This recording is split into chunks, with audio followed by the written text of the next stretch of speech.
देखिए, घर में जितने भी सदस्य हैं उनमें थोड़ी बहुत नोकझोंक होना नॉर्मल है, क्योंकि आखिर तो घर में नोकझोंक है। लेकिन पति पत्नी माँ बाप के बीच में बहुत ज्यादा झगड़े हैं, हर रोज हैं, दिन में कई कई बार हैं, या फिर दोनों के मन में खटास का रूप ले चुके हैं। अगर ऐसा है तो यह एक डेंजरस साइन है।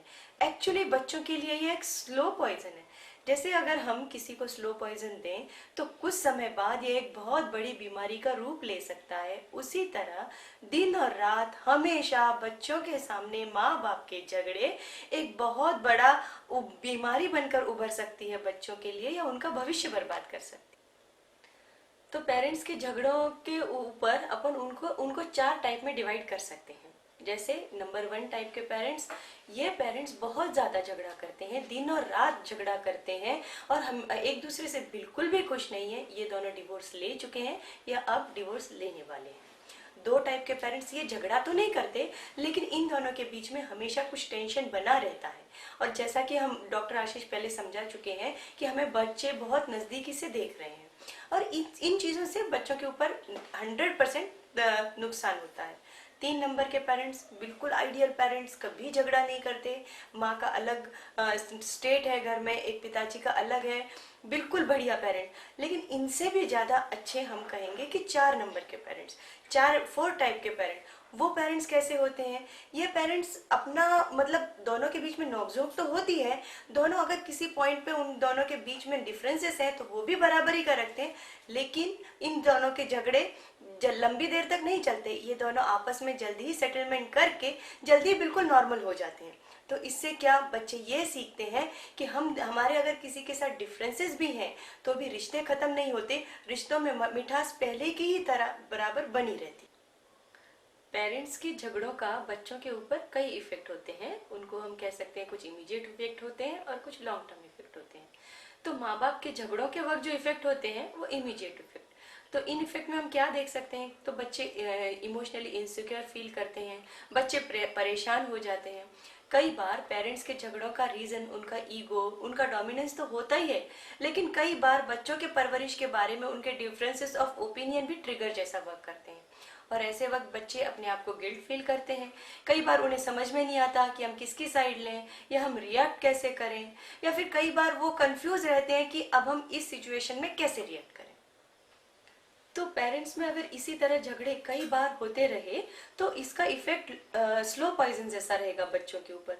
मतलब कैसा कि ये जो झगड़े हैं ये आगे चलकर कोई बड़ी बीमारी का रूप ले सकता है।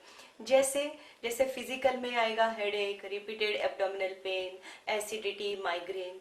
मेंटल प्रॉब्लम भी हो सकते हैं, जिस तरह से poor concentration, decrease abstract thinking.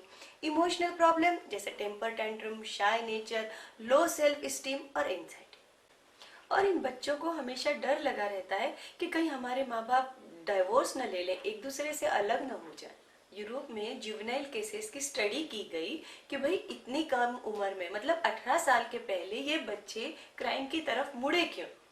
और उन्होंने सैंपल के तौर पर उन बच्चों को लिया जो अच्छे घर से बिलोंग करते हैं, अच्छे वेल टू डू फैमिलीज के बच्चों को उन्होंने सैंपल के तौर पर लिया। और उन्होंने इन स्टडीज में पाया कि ये जो बच्चे इतनी कम उम्र में, मतलब 18 साल से कम, जो ये क्राइम की तरफ मुड़े हैं, इनमें कई सारे कारण हैं, लेकिन सबसे बड़ा कारण है पेरेंट्स के बीच झगड़ा, पेरेंटल कॉन्फ्लिक्ट। तो ये पेरेंटल कॉन्फ्लिक्ट बच्चों के ऊपर बहुत बुरा असर करता है। तो इसका सॉल्यूशन क्या है, या फिर हम इस सिचुएशन को हैंडल कैसे करें? इसको हम इमीडिएट सॉल्यूशन के तौर पर देख सकते हैं और लॉन्ग टर्म सॉल्यूशन की तरफ देख सकते हैं। तो इमीडिएट सॉल्यूशन में देखिए, सबसे पहले तो झगड़ा होना ही नहीं चाहिए, लेकिन अगर आप कंट्रोल नहीं कर पा रहे हैं तो अपने बच्चे को याद कीजिए, उससे बात कीजिए कि बेटा इस वक्त मेरा ईगो मुझे पुकार रहा है और मैं कंट्रोल नहीं कर सकता और मुझे झगड़ा करना ही है। दूसरा सॉल्यूशन, हो सके तो बच्चे को कमरे से बाहर भेज दीजिए। तीसरा सॉल्यूशन, अगर झगड़ा नहीं भी है लेकिन दोनों के बीच में टेंशन बरकरार है तो बच्चे को इस बात की जानकारी दीजिए कि बेटा ये जो चल रहा है ये बहुत जल्दी ही ठीक हो जाएगा, और उसको दोनों के झगड़े के बारे में मिनिमम ऑनेस्ट जानकारी दीजिए। चौथी बात, कभी भी दोनों के झगड़ों के बीच में बच्चे को अपनी तरफ खींचने का प्रयास कभी भी मत करना। और बच्चे को दूसरे पेरेंट्स के बारे में गलत बातें नहीं बताना, बच्चे ताकि आप दूसरे पेरेंट के ऊपर प्रेशर बना सकें, ऐसा सिचुएशन क्रिएट नहीं करना। और बच्चा अगर किसी एक पेरेंट के सामने दूसरे पेरेंट की बुराई भी करता है तो उस पेरेंट को उसे बुराई करने से रोकना है। अगर आप दोनों के बीच झगड़े बहुत ज्यादा हैं, मतलब हफ्ते में 1 या 2 बार, तो आपको सीरियसली इन झगड़ों को कम करने के लिए कुछ करना पड़ेगा। तो आप घर में स्पिरिचुअल माहौल रखिए। आप जिस भी धर्म को मानते हो, जिस भी भगवान को, जिस भी गुरु को मानते हो, उनकी बंदगी का माहौल रखिए। घर में शांति महसूस होगी।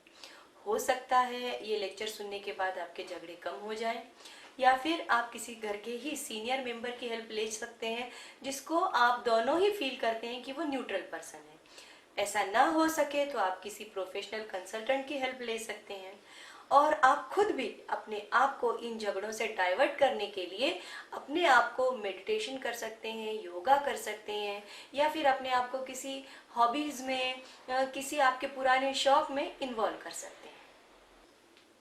इस पोएम के जरिए बच्चे अपने पेरेंट्स से रिक्वेस्ट कर रहे हैं कि पेरेंट्स आपस में झगड़ा कभी ना करें, और उन दोनों के बीच जो भी मतभेद हैं वो आपस में बैठकर मैच्योर तरीके से एक दूसरे का मान सम्मान पूरी तरह से रखते हुए सॉल्व करें।